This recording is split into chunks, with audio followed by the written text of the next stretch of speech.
Welcome to Behind the Crown Podcast with your hosts, Bryan Hutson and Josh Griffin. Sit back and enjoy these great stories and memories of the Kingsmen Quartet. Welcome to another episode of Behind the Crown Podcast with your hosts, Josh Griffin and Bryan Hutson. Bryan, how are you tonight in Ohio, sir? Josh, I'm doing wonderful. What's going on in South Georgia? Man, good weather today. So Sunday, I had 3 ministry dates last weekend, and Sunday it was almost 90, and today it's 45 today. It's like spring is eventually going to get here, I think, eventually, Yes. but spring is teasing us, I guess you might say. So, Yes. But anyway, yes, welcome to the Behind the Crown Podcast. This podcast is dedicated to the message, the men, and the music of the mighty Kingsmen Quartet. And we are having a blast doing these episodes. We've got so many positive comments from people. And I encourage you, if you're a gospel music fan, especially if you're a Kingsmen fan, to go back and watch our earlier episodes. And we've interviewed a lot of Kingsmen alumnus and a lot of the current group as well. Still waiting on Brandon Reese. I'm hoping he watches these episodes thinking, I got to call him. Got to get scheduled for the podcast. But before we introduce our special guest tonight, Josh, I'm sure you know what question I have to ask you, because the world is wanting to know what our piece of useless information is for this episode. All right. The name for the cardboard sleeve on the little like Starbucks cups and Okay. cups is called a zarf. A zarf? Now spell that. zarf. Z-A-R-F? Yes, sir. Yes, A zarf. Yes. How about that? I've never called it a zarf. I didn't either. I just knew if they didn't give me one, I was in trouble because I need one of them things. Yeah. Okay, well, this ain't no slam against Starbucks, but are you a Starbucks man? I can do Starbucks. Yes. Okay. Well, to me, this is just me talking. It's a little bland for me. I mean, and plus I'm a cheapskate, so I don't like that $100 coffee, and I have to put a lot of stuff in it, man. I mean, Okay. I'm not a fan of their coffee, but that's just me. Yeah. That's just me. Dark Well, roast Josh, best. Yeah. I have a piece of useless information, and this kind of ties along with our special guest tonight and the topic of our episode for tonight. West Virginia. Mm-hmm. West Virginia has some funny and strange names. There it is, right there. He's got his cup. He's got his West Virginia cup. Yeah. West Virginia has some strange names of towns. Okay. And here's some of the strange names. They have one called Droop. They have a town called Cucumber. Boozoo. Nitro. Yeah. Okay. One of my favorite restaurants is in Nitro, West Virginia. They have a Hurricane. Spelled hurricane, but it's pronounced hurricane for people living there. Yeah. They have a Tornado, West Virginia. I actually lived in Tornado for a while. Okay. But the most unique name was a lady that went to church with me there in St. Albans.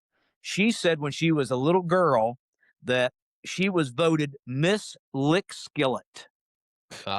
Lick Skillet, West Virginia was a real town. It was a little bitty tiny place right outside of St. Albans. Yeah. And she said she was voted when she was in elementary school Miss Lick Skillet.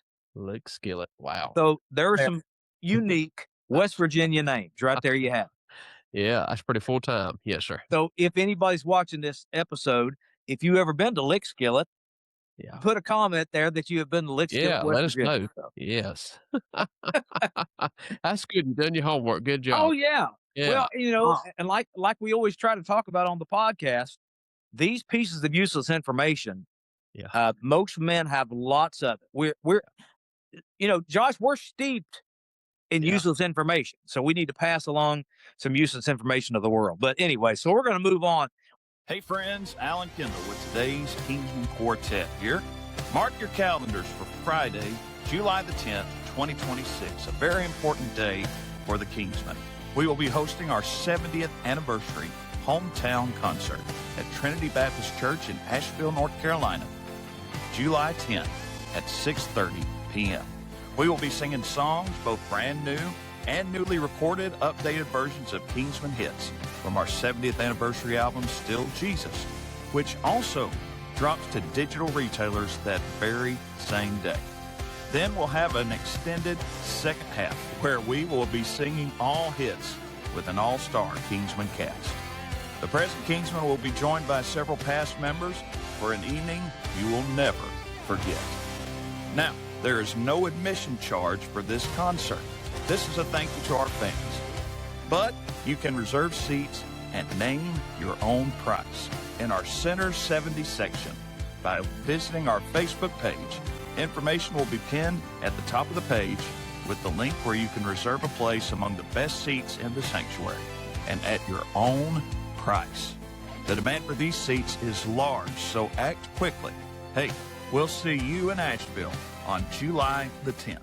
We have a special guest tonight. You know, we have done 3 or 4 tribute episodes here on the Behind the Crown podcast. We done one to Eldridge Fox, one to Big Jim Hamill. We done one for Ernie Phillips. Yes. Little Giant, they called him.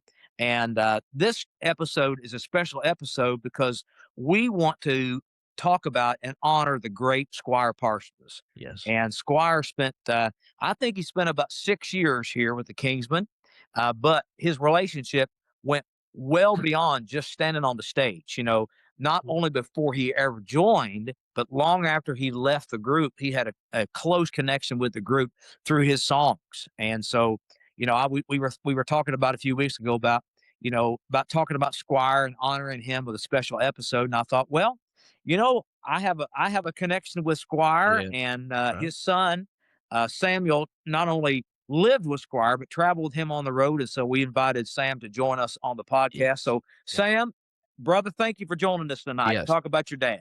It's an honor, buddy. I'm just glad to be here. You know, Hurricane is where Mom and Dad lived when they first got married. So I did not know that. Okay. About that. they lived there for a few years before they moved, and then Nitro was some really close friends of ours lived there, and Lick Skillet, of course. I've been there. I've been pretty much probably all the names.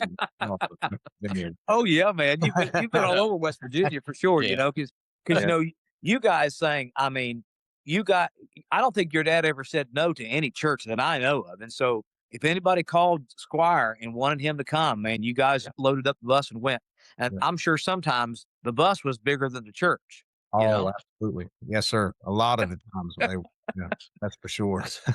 Well, man, we know you're a family man these days, and you know you got a beautiful family, and so we appreciate very much you joining us and taking time out of your schedule to join us on the podcast tonight. And like I said, we want to honor your dad, and you know, honestly, you really can't say the name Kingsman without thinking of your dad, you know, and he passed away May of 2025. And, you know, we were talking just before we even started talking tonight, before we started recording, you know, he's very much missed. And I'm sure he's missed in your household and with your mom. And, you know, and we continue to pray for her and pray for you all. But so take us back as best you can. And we might ask some questions tonight, Sam, you may not know the answers to, you know. So if that pops up, you just say, man, hey, I don't know. But so take us back as best you can of where your dad's love of music started. Where did that start for him? Oh, it started at the very beginning. I remember Grandma used to saying Dad was the best baby ever. I mean, because she would just set him in front of a record player and play the old Statesman, Spears, and wow, and he'd just sit there and listen. And the only time he cried is when it stopped. Really? Okay, that's awesome. That is awesome. He was from the day he was born and probably before that. You know. Yeah. Mom and Grandpa, they love gospel music as well. So, man, that's awesome. That's awesome. Yes, sir. Yeah, it was. It's one of those. I was talking to Mom, and she was like, don't you remember Grandma used to talking about?" And she'd have that old record player and say, you know, that she just put a little blanket there, and Dad would sit there and just in awe the whole time, listen to those old gospel songs, and then said he was the best. And but yeah, he loved gospel music from the very beginning. Yeah, that's awesome, bro. That's awesome. Yes, sir. While your dad was with the Kingsmen, do you know if he had a favorite song he liked to sing? You know, Dad was he loved Conard Cook. Yeah. He used to call him Connie, and you know, that's how Dad got his start, was with Conard. Conard actually was the one that got Dad to write his first gospel song. Okay, I didn't know that. Okay. Yeah. And he said, Squire, you love Southern gospel so much. Have you ever thought about writing a song? And he went back and wrote one. Dad always used to tell his story. That's why I know it. And he Okay. went back with it. And Dad said, Connie looked at it and he said, Squire, maybe you ought to pray about this a little bit. It definitely wasn't Sweet Bueller, but Yeah. that's where it all began, was with Conrad. See, that's why I love doing these podcasts, guys, Yes. because Yeah. I just found out something I didn't know. I knew him and Conrad were close, and they had a great, because they sang together in the Calverman out of West Gotcha. Virginia. But I had no idea that he encouraged your dad to write the very first. That is awesome, brother. I did not know that.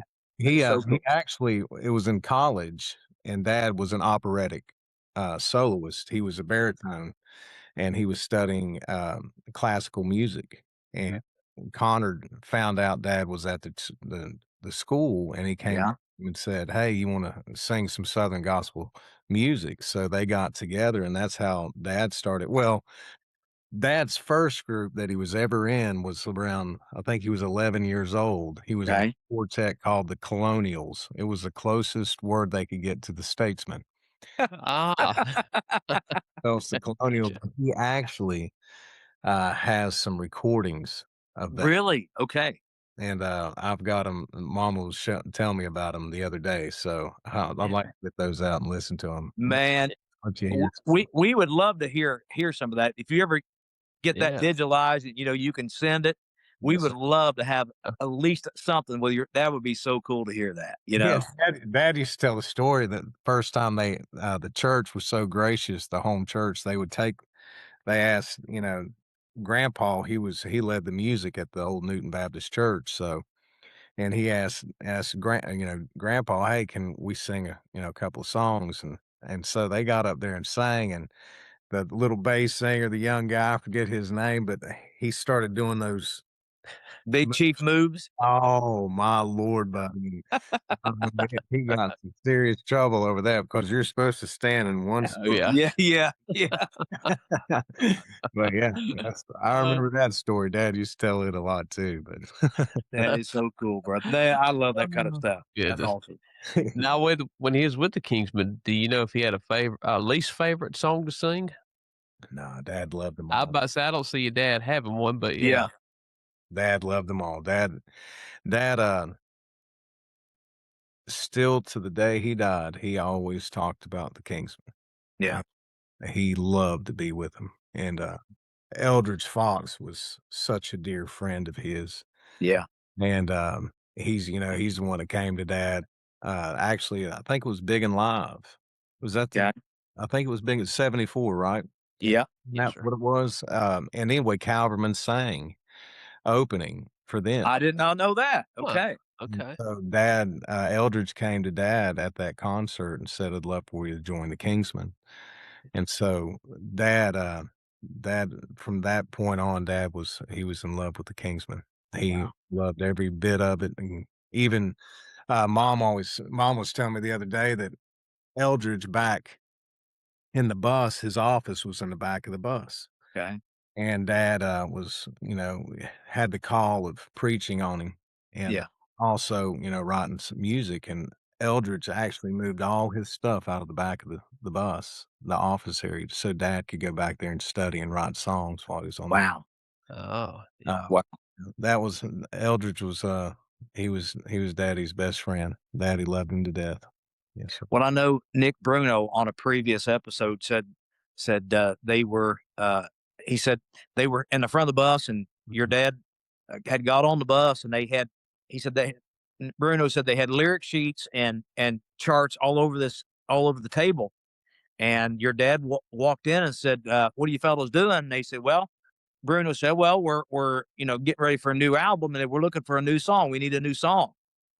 And he said, your dad kind of walked in the back of the bus, and he said it couldn't have been. I think he said, Josh, I think it might have been 6 minutes. He comes back up, strums his guitar, and he said, "I'll have a new song." Yeah.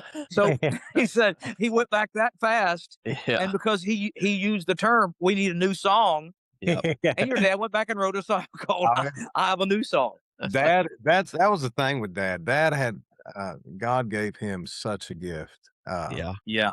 He could be sitting there and literally having a conversation with somebody, just a random person, and I'd be standing there, and Dad, I could see that far off look in his eye. Yeah. Yeah. Within Yeah. 5 10 minutes, he wrote a song. Yeah.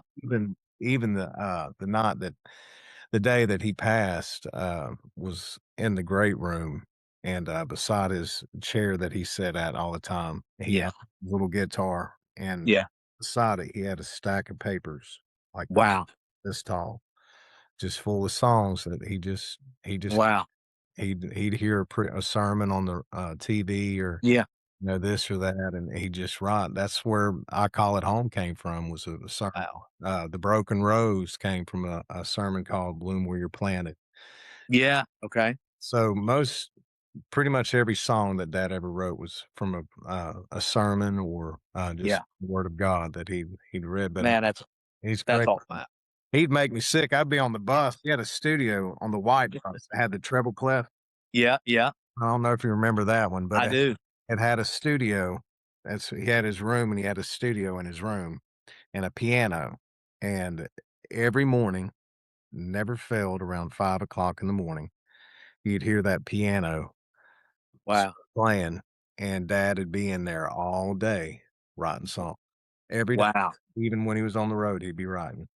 And, so you hear some of them old demos, and you might Yeah. Dad sent to the Kingsmen, Yeah. little organ top piano Yeah. That was it. Record on the bus. on the bus. Yes, Man, sir. that's so cool. Well, do you know if he had a favorite Kingsman record that he was on? Do you know if he had one that he really was proud of, or You know, I would like to say Chattanooga Live, okay? but I think Dad, and he loved every one of them. Yeah. When I say that, I mean that from the bottom of my heart. Dad loved the Kingsmen. He loved every minute of being with the Kingsmen, and it was the hardest thing when he left. I mean, Mom, we were talking about it the other night, and, she said when he left the Kingsmen, the call of God was on him so hard, Yeah. just wanting to be out there to preach Right. and go back to the local church, Yeah. that Mama thought he'd never leave the Kingsmen because he Wow. so much. Loved it so much. But it was Mama said he cried and cried the night when he came back. He said he was gonna go talk to Eldridge, Mama said, and she knew what was happening, and Yeah. he came back and just went in the room and just bawled his eyes out, Wow. just because he didn't want to, but he knew that Yeah. God. Well, I think he used the expression several times. He was glad he was led off instead of being run off. I think that's the term he used. He knew God was leading him away. He said, so he was glad he was led off and not run off, you know? Yes, sir, and how all that, God opened the doors, with Here Studios. I don't know, Yeah. and everybody there when Dad left the Kingsmen, and how God ordained the steps, so to Yeah. do all that, and how people came up, didn't even know he was leaving or had left, and said, "Hey, Yeah. we think about doing a recording. We'd love to just help you do your first one for free." Yeah.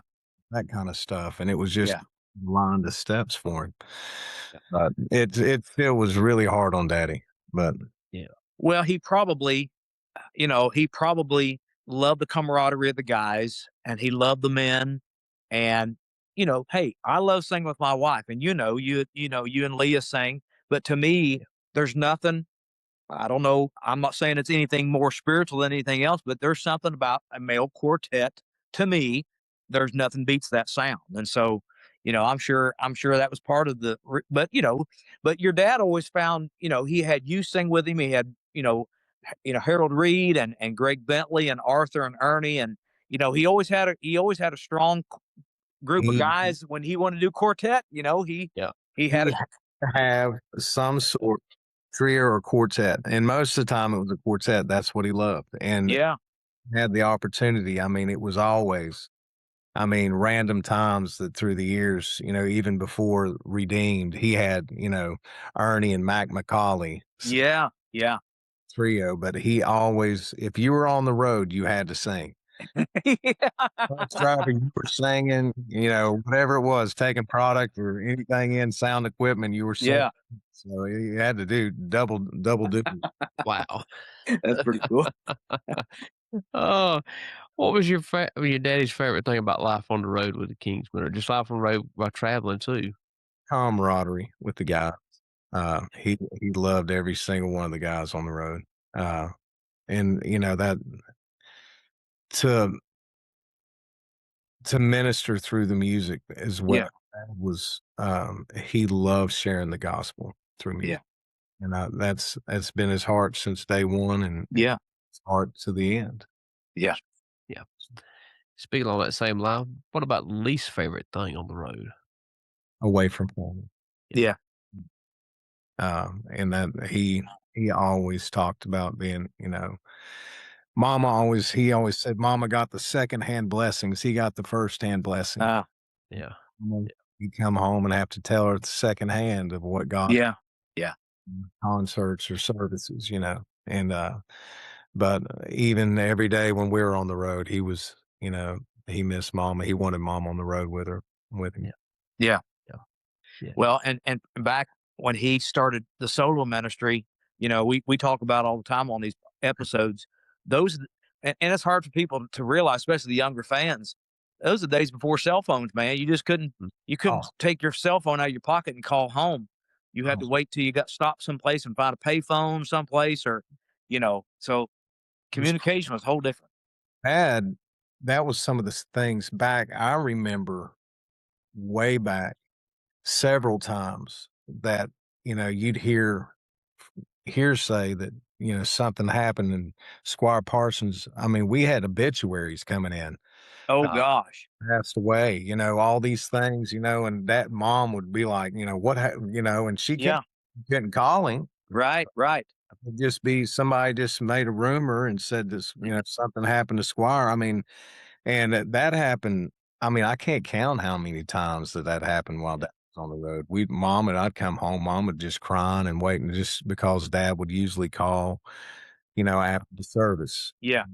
The service and those revivals, Lord, and the all night singings, Oh yeah. just, so it'd be 2, 3 o'clock in the morning before dad called. So, And she's probably in the hysterics, Uh-huh. wondering what in the world, and probably thinking the worst, like we all would. Right. I've not heard anything. I've heard this vicious rumor, or I've yes, heard this thing about Squire, and Yeah. I ain't heard from him, so it's got to be true. He should have called an hour ago, and your dad don't have a clue that you guys are going through this hysterics at home. You know, so I can imagine how difficult that would be. Wow. especially before phones. That was a. I mean, it became a little funnier later on, Yeah. Yep. Like I'd be like, really? Somebody'd be like, "Man, I'm sorry to hear about your dad. What happened to my dad?" Yeah. Yeah. Dad, you all right? Yeah, he's fine. Yeah. It was one of those. But before that, it was Yeah. really hard. Oh, I can Yeah. imagine, man. I can Yeah. imagine. Well, I have some stats about your dad. And before I read the stats, I will say for those who are watching the podcast tonight, the hat you're wearing is one of Yeah. your dad's hats. And you wore it on the Singing at Sea cruise back in January. And I think you wore it just about every day on the ship that I seen you. And when I texted to reach out to you, I said, man, you ought to wear that hat. I'd love to see that hat. So, Every time I'm on a stage, every time, even at my home church, I'm on staff here at my home church, the Bend. yeah. When I sing with the worship team or whatnot, I'm always wearing Daddy's hat. Wow. This was actually it started out. This is Grandpa's. Okay. I did not know that. Okay. See that how Yeah. old that is. Stitch. Yeah. This was Grandpa's. He and Mama. The story behind it. Mom and Dad bought it for him for Christmas one year as a Okay. as a gift. It was an expensive hat. Yeah. And Grandpa, we come driving up. I remember Mama like, what is what is your dad wearing on that tractor? And he had the hat on. Yeah. Working out in the field with his Stetson on. Very expensive Stetson. Yeah. And And Dad's like, "Honey, I'll check. Just hope, Mom's tripping out because it's expensive, Yeah, yeah, Yeah. Grandpa just kinda made the comment, "Well, I like it, so I'm wearing it. I yeah. Well, That's I why you mean, got hey, it for me if I yeah. wear it all the time, so Right. Yeah. it Well, was I've got people that have certain a certain suit or a certain piece of a cool shirt, and they just wear it one time a year. They don't want to, but hey, you got it. You need to wear it. So yeah, this was I've got a nicer one too, but this is more of my because it's worn pretty good, so I wear it a lot of the times, but I've got, Dad had the one that he wore on stage at, convention. okay, It's the identical hat, but it's more, yeah. it's not as beat up as this one. Well, it's still you look good in it, brother. Let me just tell Yeah. you. Yes. Okay, well, I have here for the first part of the stats. Your dad joined in '75. Did he join in '75 or '74? 74, I think the end. Okay, and I think the first album he did, I have the old and the new. That was Jim Hamill and Squire. That was '75, and in '75 he also recorded 24 Karat Gospel. And then in 1976, Big Jim Hamill had stepped away for a while, and your dad was on lead. It made news in heaven in '76. They did Just in Time in 1976. They did Golden Gospel in '76. Just a little closer home, one of my favorite records in 1977. Chattanooga Live in 1977. And that was also voted Album of the Year in 1978. And then they did one called Kingsmen Sing Some Squire, Mhm. and Ernie's on that. And the album cover is your dad sitting at a piano, and I think Ernie and Ray and Hamill are standing next to him, and your dad's sitting at the piano. And then from Out of the Past was also '79. Your dad's not on the cover, but he was on the record, and and that was voted Album of the Year in 1980. And then your dad was voted favorite male singer in 1988. He was voted favorite songwriter. These are all Singing News Fan Awards. Uh, he was voted favorite songwriter in '86, '92, '93, '94, '95. He was voted favorite baritone in 1986 and 1987. And Sweet Beulah, we're going to talk about that, was voted Song of the Year in 1981. And then your dad was inducted into the Southern Gospel Music Hall of Fame in 2008. Yeah. And that was quite an honor for him, I'm sure. And what was cool, the Sweet Beulah was voted Song of the Year in '81, and your dad had not been a soloist very long, and Yeah. that's pretty The rec incredible. I think, Dad made the joke that he actually pitched that song to, uh, Jim Hamill, s Okay. and he turned it down. Well, Hamill turned down some big hits. I mean, this is not a slam against Hamill, Yeah. and this is definitely not his podcast, but Hamill turned down a lot of good songs, Oh, and yeah, Dad used to give him a I hard could I could imagine. Oh, yeah, my dad, he was a joker sometimes, so he always let when Hamill say, "I can," I pick one, Hamill. Yeah, yeah, yeah. Sure missed it on Sweet Beulah. He sure Yeah. did. He sure did. Well, and before we go any further, let's talk a minute about Sweet Beulah. See, I didn't realize till a couple 3 years ago that has a third verse, Right. Yes, sir. and most people don't sing the third verse. No, sir. Yes, sir. I see the lights. I could hear the singing. That was he wrote it. Uh, so I remember it had to, so the first time I think that he put that in paper was there was a hymnal coming out, and Okay. Dad wrote a third, and I'm pretty sure he wrote a fourth. Really? Okay. So, and I don't hold me to the fourth, but Okay. he did for a hymnal. Okay. But I was trying to look through some of the hymnals that I had at the Yeah. I know it's not in his songbook, but I know the third verse is in the hardback hymnal. Okay. This one back here, I don't know if you Okay. that one. It's the third verse is in there, but he didn't record it till later. So Okay. Do you have any idea why he didn't record that initially, the third verse? Do do you think maybe he thought it was too long or something? Or it's because so that was the other key thing. So back in '79, Dad, when he recorded it and named his album Sweet Beulah Land, the recording, they said that it was too long. And okay. they were looking for a song to pitch to the radio Mhm. stations. Okay. And they actually said, since it was over 5 minutes long, that was considered a bathroom song. Okay. Yeah. The DJ's long enough to go to the bathroom and come back. Yeah. So they were all pushing Squire, "Don't use that as your single because it's too long, they won't play it," Okay. that kinda thing, and Dad Yeah. back saying, "I sang it at the church a few times, and it went over in Trinity." Yeah. And it's went over really well. So and he went against them, and Yeah. Wow. Okay. and that it became what it is. Oh yeah. My gosh. Yeah. Wow. And that That's what pretty cool. oh, another story with it was when they were wanting another song for the album, the first album. Okay. So Dad went through he had his brown suitcase, he still got it, and he was pulling out songs, and Sweet Beulah Land fell to the ground. Okay. So that's how it was almost like Dad just picked it up like, "Oh, yeah, Sweet Beulah Land," and he wrote the 2nd verse then, and then Wow. so that it's pretty cool how God ordained all that. Oh yeah. Very Of it falling out of all those songs, it Yeah. fell out. Goodness. Son, that's incredible. That's incredible story. So that's how it was birthed at that time. So, yeah, he wrote the 1st verse and chorus in '75, I think it was. Okay. 74, 75, and the 2nd verse was right before the recording. Well, Wow. Gosh, that is awesome, brother. Man.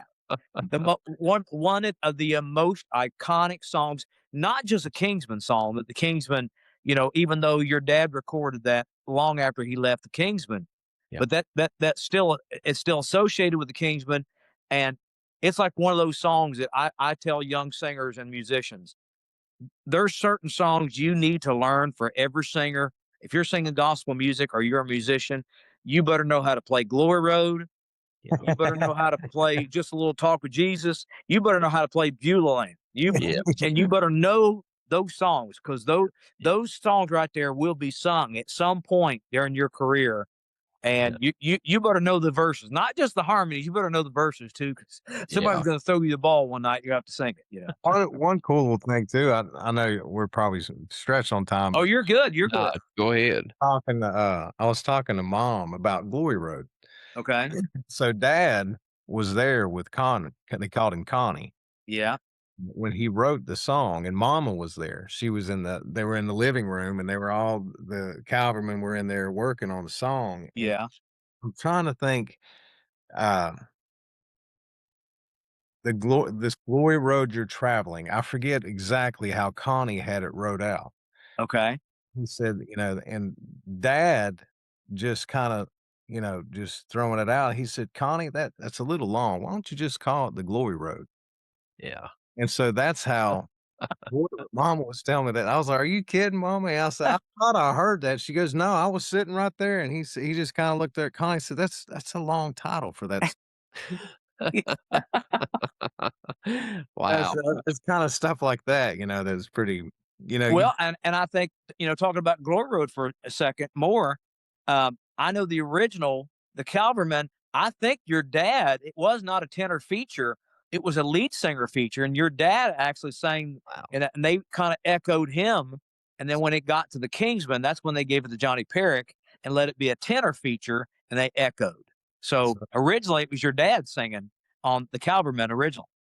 so yes, sir. That's so cool. That's so cool. Wow. Well, Josh, do we have any Facebook questions for young Sam tonight?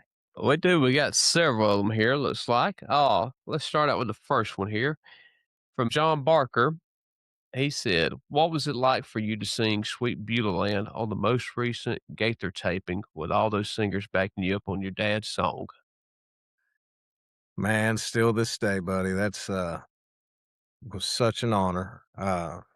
Mr. Gaither was so kind to let me, uh, come up there and sing. They so, give a little you don't know it yet, but they Yeah. actually did a video, and it's coming out the 26th of March. March.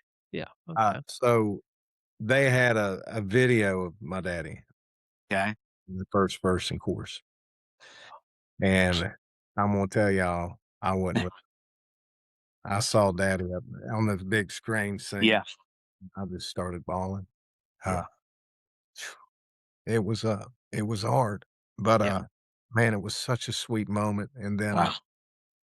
to be able to sing, on the video with, Mr. Gaither and then actually having the I always since I was 9 years old, I always wanna sing with the Gaither vocal band, Yeah. Yeah. Yeah. English is with him, I yeah, Yeah. it was, so it was a surreal moment. Leah was, sitting beside me, and, I sang it, and I was looking, and I saw the vocal band with their mics, backing me up, and I was Right. crying, Yeah. I mean, through the whole thing, so I don't know, they might have scrubbed it from the video. I sat down after, and I said, I looked at Leah, and I went, "Honey, I don't remember anything. Yeah. Please tell me I was on pitch." And Yeah. she goes, "Sam, I was so scared for you. I didn't do anything either." So it's one of those but, some people that have heard it said I did great, but, Yeah. how that goes with, "Oh, yeah, you sang it so good." My Yeah. Yeah. Yeah. But but I bet it was good, brother. I Oh, bet it yeah. was good. I bet it but was good. sweet moment. If anything for me, that was, and like I said, Mr. Gaither was so gracious, and the homecoming, friends, they were so, so gracious through that whole thing, so Oh, it was an honor to be there. Yes, sir. Yeah. that's cool. Yeah. This one here is from Dakota Parsons. He said, "With all of Squire's success and popularity, how did he manage to maintain a healthy balance between his life on stage and at home? And then part two, did he have any hobbies?" So, I had no clue who my dad was, Mm. um, till I joined him on the road. Okay. He was just dad to me. When dad came off the road, he was such a humble man, and I say that when he was home, he was dad. Yeah. Nothing was, I had no clue what he did when he was on the road. I knew he was ministering, of course. Yeah. I had no clue of his fame or anything. Dad was just dad, Yeah. Who's just dad? Yeah. just like playing the piano in his office, and I'd go. Yeah. I mean, heck, I remember I still have visuals of me on his backpack while he was sitting at the piano. Mama said that's the way I went to sleep. Wow. Put me on the backpack when dad was playing the piano in his office writing songs. And Yeah. I'd go right to sleep with daddy in there. But I always remember I can visualize his hands on the piano and me looking over. Yeah. Still, I can close my eyes and see that. It was really cool. But yeah, he was dad. To the second part of that, I mean, he,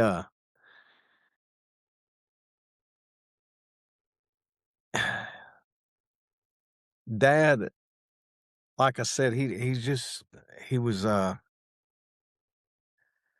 he was just a normal man that, God had blessed in a magnificent way with songwriting and singing. I mean, so it's one of those that when he came home, he was just dad to us. He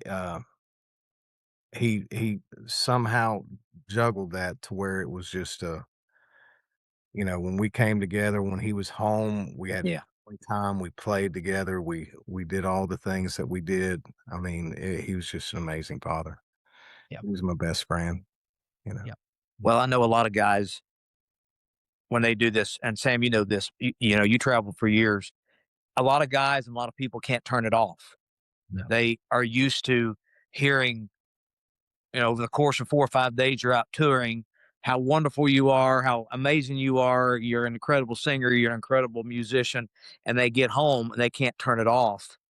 And it's hard for them to readjust for those 2 or 3 days to a normal life. The car's breaking down, the washer and dryer won't work.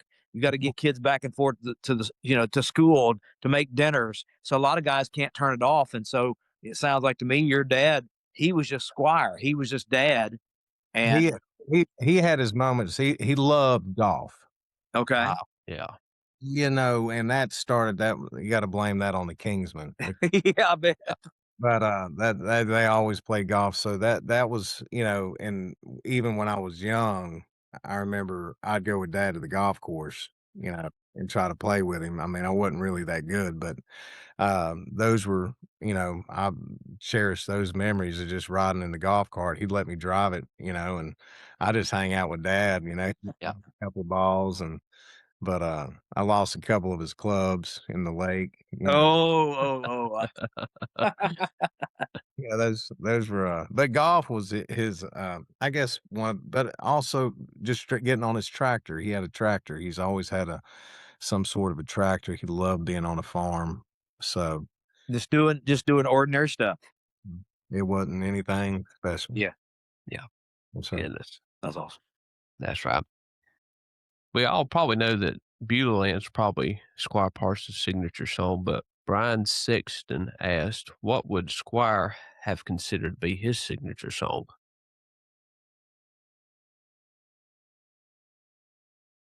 man, that, dad loved the love of God. Yeah. Okay. Uh, he was so fascinated with the song and how beautifully it was written. Yeah. Yeah. We found out the last verse was written on the walls of an insane asylum. And Yeah. I always know this because dad would always speak of it. And he said it by man's, he was deemed demented Mm-hmm. and they only found the words after his death. Yeah. And so could we would think the ocean filling were the skies of parchment made, were every Yeah. stalk on earth a quill and every man a scribe by trade, to write the love of God would drain the oceans dry. Uh-huh. Nor could it contain the whole, though stretched from sky to sky. I mean, what an amazing, That is, man, some of the greatest lyrics ever written Yeah. I is the mean, love of God. it's fascinating. And dad would, I love to hear him sing that. And he'd start just a cappella. Yeah. Just get in it. Oh man, that was some of my favorite times. And then he got to do it on the Gaithers a few times. And I remember one time when I was with him, and I told mom, I was like, man, I feel so bad. Cause I mean, most everybody knows the last verse was written on the wall. They've seen the Yeah. now. Uh-huh. But I remember sitting there by dad at a Gaither taping. I was like, they were getting ready to sing that last, dad had sang, I think, one of the verses and they had paused before the last verse. And I said, Dad, you need to tell them. And dad's so sweet and humble. He was like, well, and I said, to Dad, tell them where it came from. They probably have no idea. And so Dad, Yeah. I remember seeing him stand up and he just kind of, and Mr. Gaither just kind of looked at him like, Yeah. Yeah. and I was sitting there, like, it kind of like, I was like, oh, Dad, I'm so sorry. I shouldn't have. That's payback for all the times he picked on me. You know what I'm saying? Yeah. Well, yeah. That is probably true. That is probably Probably true. wouldn't work doing it on the Gaither taping, but Oh, goodness. Sam, we got just a couple more Facebook questions from fans, but Mr. Timothy Seal asked, he would be very curious to know who your father's favorite singers and songwriters were. well, Dottie Rambo. Okay. That's he loved the Statesman, Yeah. the Chief. He loved Rosie with the Statesman. He was a really big fan of Eldridge Yeah. because Eldridge sounded a lot like my grandpa. Okay. Okay. And, Dad would always say it reminded him of Grandpa singing. And so he was a big fan of him. Hamill, of course, he loved singing. And um, man, there was so the Imperials. Okay. He loved the Imperials. What was the um, bass singer for the Imperials? Armin Morales. Armin Morales. Yeah. So Dad and Mom, when they dated, Mom said, "Oh, she was so mad because that's all Dad would play was the Imperials." When they were. Oh, But that's probably Okay. his. He loved the Statesman. He loved Dottie Rambo's music, though. My goodness, he was like a little kid looking at a Christmas tree when he first got to meet her. But Well, I would say your dad and Dottie probably easily in the top 5 greatest songwriters ever. I mean, I'm just saying, they're right up there. I mean, no joke. Of course, you got to throw Bill Gaither in there too. You got to throw Gaither in there. I was about to say, But- Gaither's done pretty But good. definitely your dad and Dottie are in the top 5 for sure yes. of all time. Oh, since your dad and Ernie Phillips were both from West Virginia, did they know each other prior to joining the Kingsmen? No, I don't think so. Okay. Yeah. I know. I've got plenty of stories about Uncle Ernie. I call him Uncle Ernie. Yeah. Okay. He was like an uncle to me, and him and Dad were big pranksters, and so they would mess with each other. Oh, really? Okay. Well, if you got one, I wouldn't mind hearing it. Yeah. So Mom, when she turned 40 years old, Uncle Ernie spent I don't know how much money, and he had signs all in her front yard saying, "Lordy, Lordy, Linda's 40." And I mean, I'm talking big. Big signs. I mean, there was like 50 of them in our. I mean, he stayed up all night doing this, and Wow. we had like the canes and the walkers and stuff like. Oh my gosh, that's so funny. Oh my goodness! So, and then he rolled. No, he didn't roll our house. We rolled. Mom paid me, and Dad paid me to go to Ernie's house and roll his. Yeah. I remember him so mad because I got up in his chimney and I just dumped like a whole 25 bag thing of toilet paper. Oh my word. Yes. And then I thought the money was worth it, but after I got the whipping after because I did the chimney that way. Ah. Yeah. So that we had to pay to get all that out of there. Oh Oh, my man. word. Son, that's But- one of the greatest stories I've ever heard of all time. Yeah, Uncle Ernie, he was buddy, he was the funniest guy and Dad's best. Yeah. That was Dad's best friend. Yeah. Loved him to death. And he was man, he just when he come on the road and coming on the road, Dad, he'd just light up like a Christmas tree. I mean, just Uncle Ernie'd sing. And one thing was funny. I remember Hamill. Dad told me the story about Hamill when Ernie first started, Okay.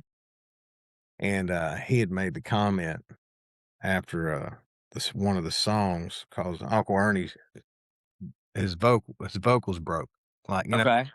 squeaked a little bit. Yeah. Jim kind of looked over at Dad and said, "I just don't know if he's going to be able to make it." And Dad looked at him and said, "You just hold on a minute and listen to this one." But he knew what Uncle Ernie could do. So Yeah. Yeah. it was, but that was like the first or second time Uncle Ernie sang with him, and he kind of was like, "Oh, I don't know if he's going to be able to handle this," He could handle it, buddy. He could handle it. You can handle it, buddy. Yes. He could, buddy. Oh, thank you, Mr. Greg Brookshire, for that question there. Thank you, everyone, for sending in those Facebook questions. Hey there, everybody. It's Joseph Reed with the Perrys and Singing News, and I'm a big fan of the Behind the Crown podcast, which is a deep dive into the Kingsmen.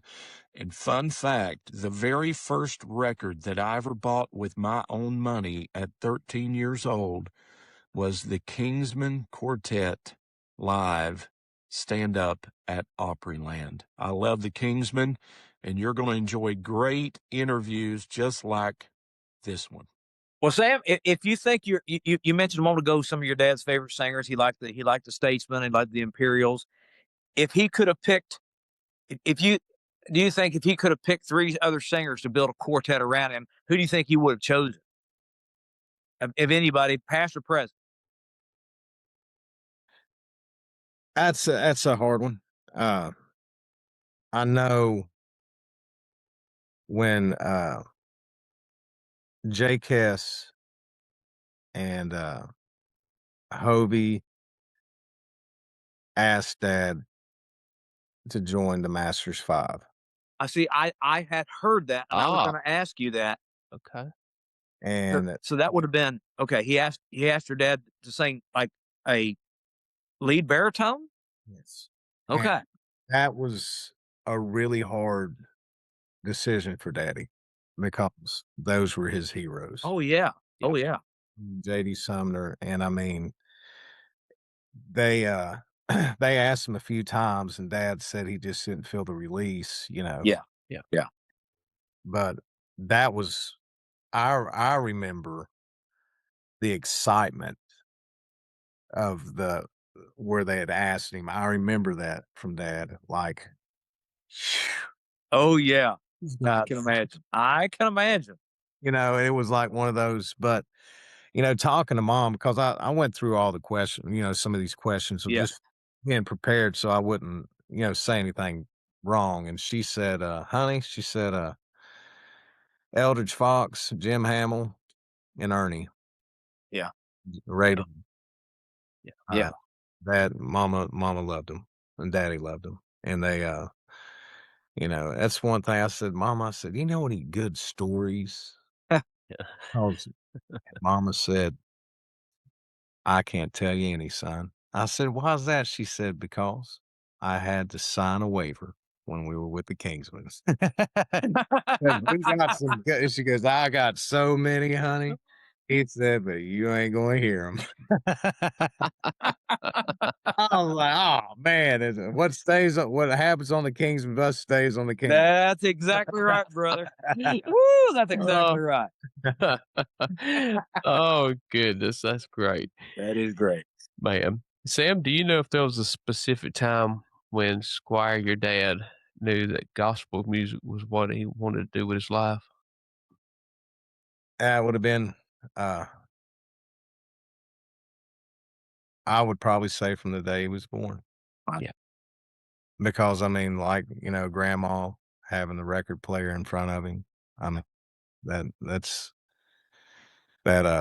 he's always known. Grandpa, I mean, the only time they got, he worked on a farm when he was young. Grandpa had a farm, and that's how they made a living. I mean, Yeah.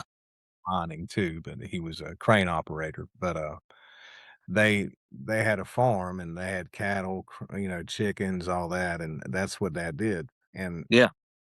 4 in the morning, hay, making hay, baling hay, and all that. And the only time they could ever get a break is when they saw the mailman pull up, and they knew that a new songbook was coming in. Wow. Okay. Yeah. They would come. That Grandpa would say, "Everybody, stop! We're going inside, and we're going to start singing." Yeah. And so they get the new songbook. Yeah. And then they'd open it up and they just start reading the shape notes and start singing Yeah. old songs. And that was the only time they got a break. So I mean, that was destined from the get go with Southern. Yeah. Yeah, sure. Man, that I tell you that those kind of stories right there.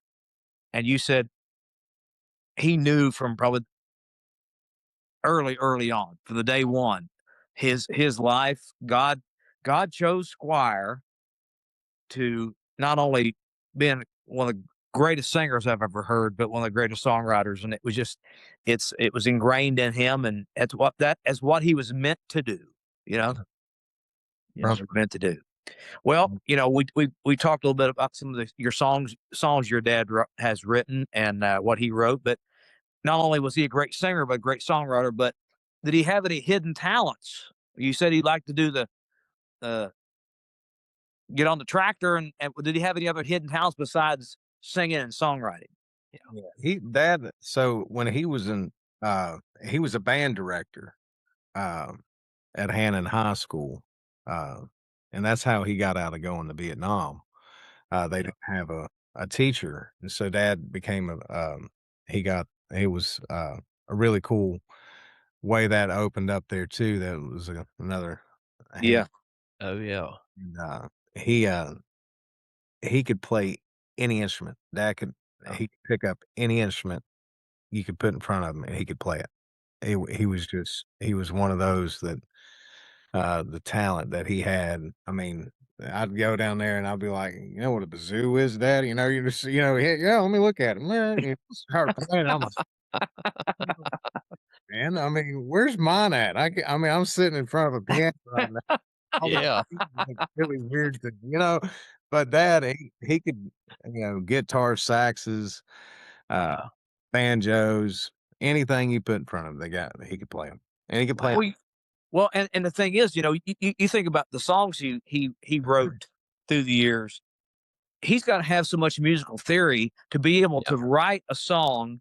And I mean, he wrote the afterbeats and he wrote all the arrangements and stuff. You would have to be a genius to be able to do that. Yeah. Oh, Yeah. everything. He did everything in shape notes. So, Wow. got just going through some of the stuff in the office, Yeah. found some cool older songs that Dad had written. I'll have a new song. I found Yeah. Okay. the original Oh, shape notes above it, all completely written out. The whole music structure of that song is written out with the words in it, and it's all wow. where he did the shape notes, every little note, everything is all perfect on there, and it's amazing that, that was before computers could, do it. Oh Yeah. yeah. He had to handwrite everything. Answer. So there's so many treasures like that in the Yeah. office. Man, that's so cool. That is so That's cool. that's I pure intelligence. posted a Yeah. couple of Facebook, Yeah. some of the stuff that I found, like Look for Me, I found the original Look for Me, that they were writing, and, Mama, you can see some of Mama's handwriting 'cause Really? Oh wow. and so it's pretty cool. I posted that on Facebook when I found it, Mama let me, so it's pretty cool. Wow. And he actually wrote that for your mom, right? Correct? Yeah.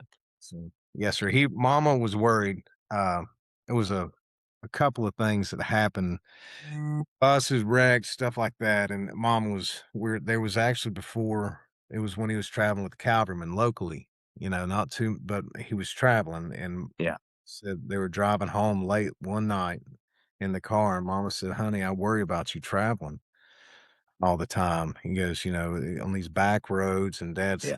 I'd rather be doing what God had me to do than at home with my feet propped up denying God. Yeah.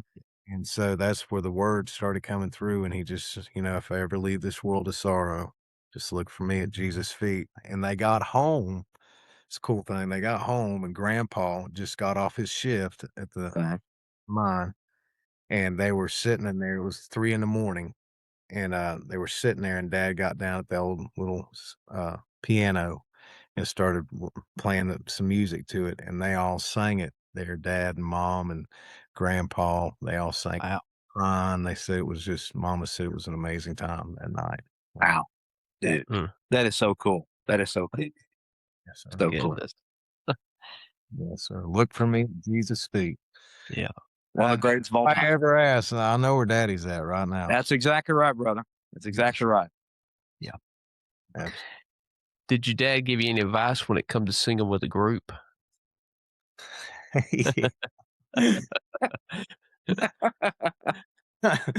Well, there's a lot. Mostly, if you're singing Yeah. group, you're not a soloist, Yeah. Correct. so you have to blend. Yeah. And that was the big one. Pitch and blend. Yeah. He said, "You gotta," yeah. But his biggest was, it never failed when a new guy came on the road wanting to sing, that they'd say, "You're not a soloist. We're singing together as a team. Yes. We're supposed to make a chord, not just one note." True. So it all has to come together. And if you can't control your mic, we can control it for you. Yeah. That's good. Yeah. We're going to give you a chance to control it, but if you can't, we'll do it for Yeah. you. That is so Uh, cool. That is so cool. Man, That I was like perfect. There's a lot more, but I don't know if I can say all those on this. That's good. That's good. And still, don't move a lot. That was another one. Yeah. I can imagine. Oh, Well, man. talk some more about your dad's songs. And I will do a quick commercial. This is Alan Kendall's brand new book, Decades of Music, Decades of Memories. And if you're anything, I'll put it this way: all things Kingsmen. If you are a Kingsman fan, people that are watching the podcast need to get this book, Decades of Music, Decades of Memories, and it is just full of great behind the scenes stuff on songs, on albums, on different personnel guys, and according to this book. And you need to order this. You can get this through Amazon. The best way to grab this book, Decades of Music, Decades of Memory by Alan Kendall, current baritone for the Kingsmen. But according to his book, the Kingsmen have recorded 62 Squire Parsons songs. Wow. And many of the 62 have been recorded 2 or 3 times. And so in the book here, it lists all the 62 songs that your dad wrote for the Kingsmen. And I can say I've recorded 27 of the 62. So I'm on 27 of your dad's songs. And, and that's an honor for me to say that I've recorded at least one Squire, not only 27, but, and and so you need to get the book and that'll give you all the. We don't have time to list all the songs, but we might one of these days. But because we're going to do another episode on some of your dad's iconic songs. So, but 62 of those songs. So, how many did you say you sang? 27. Man, that makes you pretty old, don't it? You had to throw that in there, didn't you, Sam? You had to throw that in there, did you? You can take that out later. True friendship right there. Yes. All right. But your dad, wrote so many iconic songs for the group. 62 of those 62 songs. But we touched just a moment ago about "Look for Me at Jesus' Feet," written for your mom. Your dad wrote that. They cut that on the Big and Live before your dad ever joined. And of course, I know the Booth Brothers came out with that. I'm guessing around 2008 or 2009, and re-released it, and that went #1 after all those years. And I think your dad came and I think sang with them at the Quartet convention. I remember on the Singing at Sea cruise, and I know you were there, where they called your mom. Your dad called your mom. Phone. On the phone. I called Mama, brought it up there, and held it for Daddy. Yeah. I saw that on the cruise this last year, and they were doing some little clips and stuff from years gone by, and they had that. It was that was an amazing moment. Absolutely. Absolutely. Wow, that's cool. Yeah, that was a powerful moment. Just glad I was there to hold the phone for Mama. Yeah, that's awesome, brother. Well, and how about Hello Mama? How about Hello Mama? Was there any special stories behind that? So that was written. It was about a man named David Harold. Okay. He was he was really bad. Did a lot of bad stuff. Everybody was scared of him in the town. He was riding an old Harley. And he decided he was going to join up with the Hell's Angels. He had enough of his mama's prayers, everybody bothering him, aggravating him. So he took off, and he came back later. Dad was in town, and he said that Dad was in there talking to Grandma, and they heard that coming down and Mama looked out and she goes, "Oh Lord, Squire, that's that David Harold. Oh my goodness, what does he want?" Yeah. And Dad said he came to the door and opened it, and David said, "Hey," and Dad said when he saw him, he wasn't the same. He knew by his countenance. And he said that when he told him the story that I got all the way out to about the Colorado River, and Mama's prayers started ringing through my ears. Woo, son. That's And, good. he pulled over on the side of the road, and he said he made an altar out of the old Harley. Yeah. Said, he asked the Lord to save him, and he said the first thing he wanted to do was call his mama, and it was around 2 in the morning, hey, when he found a payphone, and he called his mama and told her that he got saved, and Yeah. that's where Dad wrote the song, and, I got to meet David Harrell, got to hang out with him, through the years. He came to a lot. He's passed now, Okay. but he was on fire to the day he died. That man, I mean, he was some people, they get saved and they just Yeah. when he got saved, he went from one extreme to the other, and Yeah. good. It was the good extreme. Yes. Yes. Yes. He went full force for the Lord. He was a witnessing tool. I mean, every time I saw him, he was having Bibles in his hand and he was passing them out, and he still, for a long time, he had that Harley, but Dad said even his Harley got saved because he had on it. He had taken them off, all them, Yeah. and, yeah, that was about a man named David Harrell. Wow. He was a good guy. Yes, sir. Yeah. That's so cool. Yeah. Well, I've seen that too, and I know you have too. And that's a perfect example of that. When people that and I have a pastor friend up in around Butler, Indiana, and he told me, he said, Brian, he said, it was his wife that actually led him to the Lord. And he said, Brian, I had one foot in hell. He said, I had one foot in hell. And when God radically saved him, he is like that David. He's on fire for Jesus. And it's, 30 some years since he's got saved. And man, he is witnessing and he's out there. And I think it's because those guys knew how rough they lived and Yeah. what God really saved them from. That's why they're on fire like they are. They want to rescue people out of hell, man. That's awesome, dude. It's one of those, I ran from the Lord for many years. And when I finally came to that point of brokenness where not getting into my testimony, but I relate to that now. Yeah. Yeah. I see what God has brought me out of. Yes. Yeah. It's an amazing, the grace is so amazing. Yes. The peace is so amazing. And what he did in my life, I know if he could do it for me, he can do it for anybody. And Yes. you know what I'm saying? So that is the I see where David, I might have not been a Hell's Angel, but uh I just hate it took me. I was a little more hard headed than others. God's Yeah. Yeah. We all are, brother. We all are. And I I think I'm getting there on that David Harold zone right now. yeah. Yeah.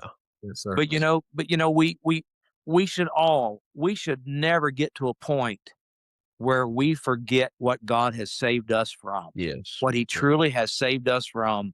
Because the wages of sin is death, and the Bible says if I got what I deserve, guys, it'd be death.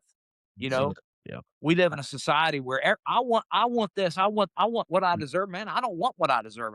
It'd be Well, death. It'd be eternal separation from God. I'm glad I don't get what I deserve. He yeah, gives us mercy, man. I'm so thankful for his mercy. So Yeah. yes, sir. Absolutely. He's That's right. been good, hasn't he? that's right, brother. Yes. That's Yes. right. That's right. Some thoughts. Yes, sir. You're gonna get me preaching here in a minute. Yeah. Well, go ahead. Yeah. Yeah. Well, how about I've got a reservation? I always liked that one. That was off the Upper Window record. I want to say he was around the Indian reservation when he wrote it, but I'm not sure on that one either. I'm not Yeah. sure. Yeah, that was I even asked Mom about that. I was like, man, I've got a reservation. That. And my mom, she's sick humored. She was about as sick humored as Dad. She said, "Yeah, it's probably on an Indian reservation." When he wrote Gosh.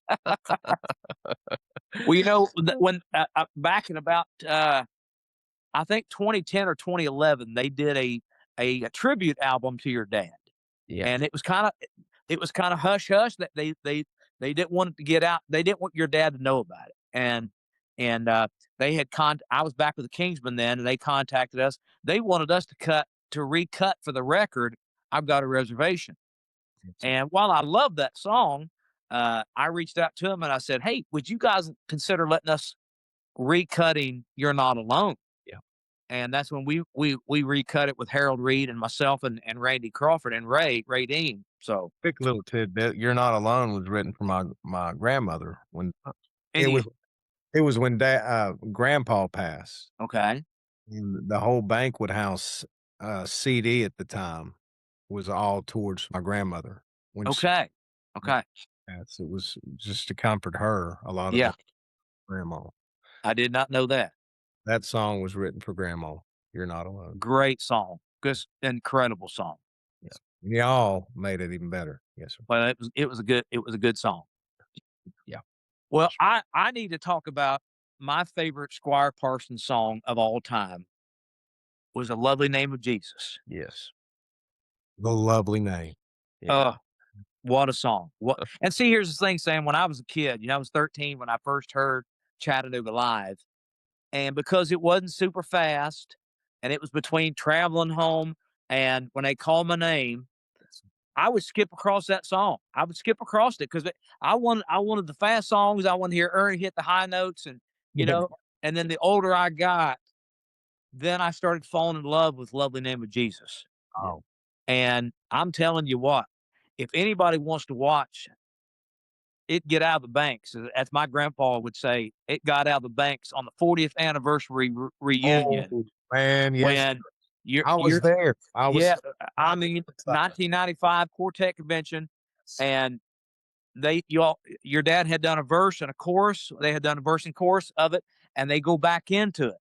And then right before the last line of the song, your dad starts a little preaching. And son, to this day, if I watch that, the glory bumps go up down my arm, and man, they have church right there. And that's one of those moments that you'll never forget. no, Yeah, no. And that I just watched it on the video, son. You were there. yeah, and so actually, I was running wild, Okay. having fun with everybody and, Quartet convention, all the kids. And Yeah. I remember dad got up and I was like, "Oh," I was like, "That dad's up there." So I ran up by the stage Okay. and I remember the biggest thing that caught me was I saw Jim hit dad on the butt. Yes. Yeah. Yeah. Yeah. Yeah. And I was like, "Uncle Jim hit pat dad on the butt." Yeah. I was like one of those moments like, "Wait a sec," Yeah. What's going on here? Yeah. But yeah, he was just getting that on, like, "Come on, get it, Squire." But Yeah. that was just seeing I can still see dad up there and then, Yes. talking to Uncle Ernie and then talking to Uncle Jim. Yeah. Yep. One of those moments, like, it was just, oh man. It was amazing, man. Yeah. And the whole crowd, Oh, oh, yeah. it was church. It's Yes. amazing. Yeah. Wow. I encourage anybody to go on YouTube and put in Yes. Lovely Name of Jesus, Kingsman 40th anniversary reunion.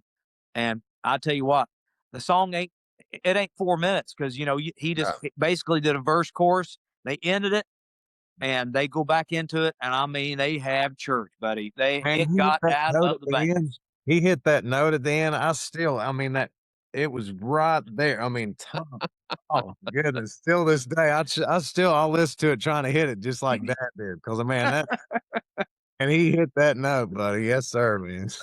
Well, I Yeah. don't know if you remember this or not. Years ago, back on the Singing at Sea cruise, your dad was in one of the little piano bars playing, and I slipped in, and I got you to do.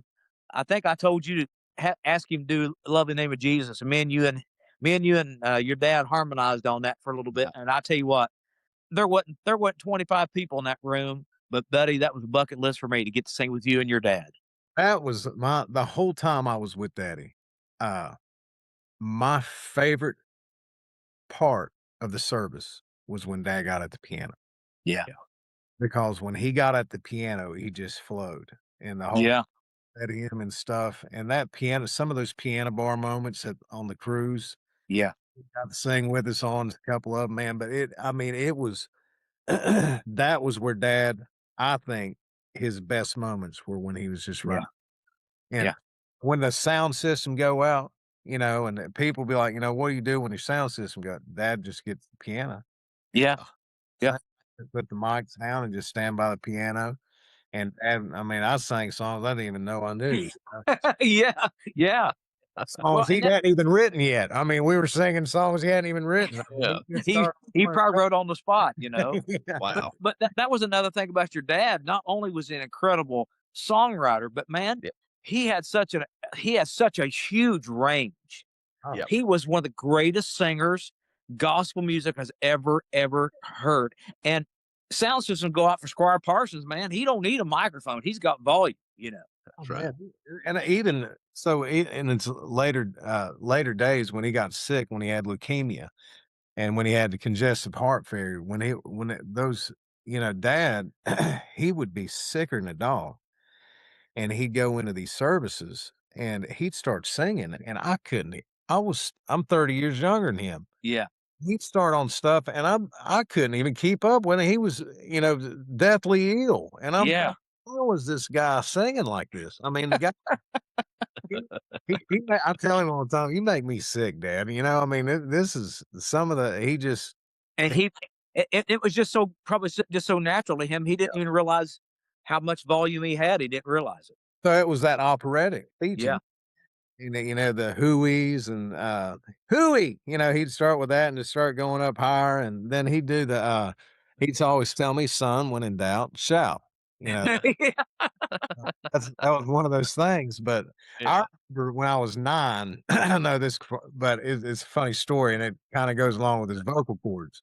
Yeah. I was the only one out of the family that liked to go with Dad on the road. Yeah. So I'd go with Dad on the weekends sometimes, and he'd have me sitting on the front row, and I always knew when he'd get off, start singing with the tracks, I can sneak out the back. Oh, okay. So I remember going out, and I think we're in Alabama, but people told me they remember this moment. But Dad got to singing, and I just kind of slipped off the front row and went back, went out. I started playing, banging stuff. I mean, I Yeah. Yeah. heard Dad, and I don't know what song he finished on, but I do remember he started singing, "Never grow old, never," and so he was singing Yeah. "Never Grow Old," and I'm thinking, "Oh, another song. I'm good. I'm not in trouble." He's still singing. Well, Yeah. he was belting this out, and he was a lot higher when he was doing it. And I'm sitting there playing. All of a sudden, the doors open, and Oh. standing there singing "Never Grow Old," Oh. and he looks at me. And I look, and the people, and it's packed. This church was packed, and they're all looking around and Dad just puts my arm up and singing while he's whipping me, Oh, you're kidding me. and turns me around with one hand like a dance move, Yeah. and just walks back, never missed a beat singing.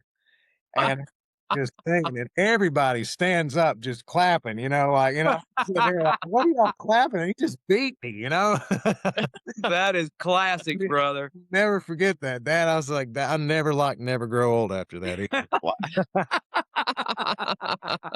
That's a good story right there. Yeah. That is the greatest of all time, brother. Oh, That is man. a great, great story. We never Yeah. even missed a beat on Never Grow Old. That's pretty good. And to this day, if you hear that song, you start crying. I start flinching, buddy. Yeah. Yeah. He didn't miss a beat on you either. Yeah. That's That's right. exactly right, man. That's awesome, brother. That's awesome. Oh, that's a great story. That's good. That is Thank you, great, sir. brother. Yeah. Well, you told a good story there about your dad. You got another one you could tell right quick, like maybe that comes out to you. It's hard to top that one, but That is pretty hard to top. There were some good ones, man. I mean, Dad, he loved chocolate, and Mom. Oh, okay. On the bus, so he was a diabetic, of course, and he had to take insulin. And Yeah. so Mama made me in charge when I was road manager, and product manager and Yeah. manager. I mean, I was all the above. I had Yeah. So Mama said, honey, you need to go in the bus and you need to find all his chocolate and you need to get because he don't need to be eating. He's doing something on that bus.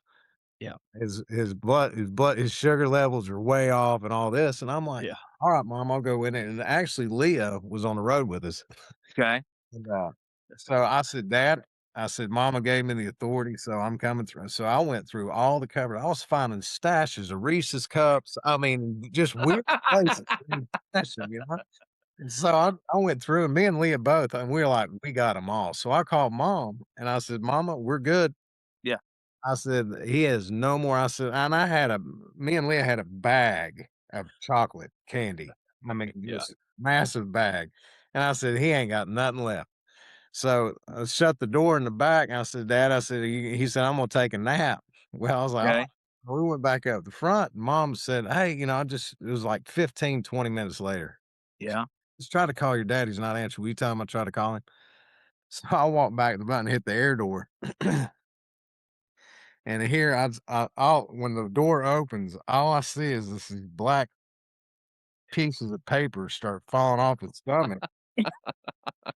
When I walk around the corner and he's already out sleeping with part of a Reese's cup in his mouth. He ate 4 of them. Had a whole stack of Reese's cups while he was already sleeping, and I'm like, oh my gosh. And when he got up, I said, Dad, he goes, you might can find everything on this bus, but you don't have the lock to the safe. Little stash in the safe, he went and got out and put Man, that is a great story, brother. There's a lot of other ones too. He's a pretty good one. That's awesome, brother. That is awesome, man. That's awesome. Goodness. Well, Sam, thank you for coming on here, man, talking about your dad. I've said this on multiple episodes. As a kid, I had lots of heroes, and and then as I got older and got to meet some of those heroes, the list of heroes in my vocabulary has went down considerably. I can appreciate somebody's gifts and somebody's talent, but I'm really selective now who I call my hero. And your dad, and you talked about Uncle Ernie Phillips, are two of and Eldridge Fox are my heroes. And your dad was absolutely not only one of the greatest songwriters and greatest singers, but man, such a godly man. And Squire Parsons was truly one of my heroes. And I value your friendship all these years. And I'm trying to think, and I met you in 96. And how old were you in 96? I was a lot younger than you. Yeah, well, yes, that's true. That is true. I was thinking you were like 17, maybe. I think I was 90. I was 16, 17. 16 years old. Yeah. Okay. Yeah. That's and since it's 2026, we can do the math and figure out how old you are. But yes, I'm a lot older. But seriously, man, thank you for coming on here. You're only 9 years old. I think 9 years older than I am. And well, brother, tell the family we said hey, and again, thank you for joining us tonight, man. We have had a thrill, had a wonderful time interviewing you and talking about your dad and praying for you and your family, and we probably won't see you again till the cruise next year. And young Josh, going on the cruise next year. Him and his sister are going back, and they're going to take their dad with us next year on the cruise, and so we'll have to get together and break some bread and talk about people. Yeah. You know it. Yes, sir, man. We're good at that. That's right. Exactly. Oh, goodness. This has been another great episode of Behind the Crown podcast with our special guest tonight, Sam Parsons, talking about the legendary Squire Parsons selves. We appreciate you doing this with us, sir. Be sure to like and follow Behind the Crown podcast on Instagram and on Facebook. And then also you can listen to each episode of the Behind the Crown podcast on Apple Podcast, Spotify, Amazon Music, iHeartRadio, and all major podcast streaming platforms. And then also on YouTube as well. You can find the video portion of these interviews. Thank you for listening to this episode of Behind the Crown podcast with your hosts, Bryan Hutson and Josh Griffin. If you would, please like, rate, and share this episode. Join us again for another episode of the Behind the Crown podcast.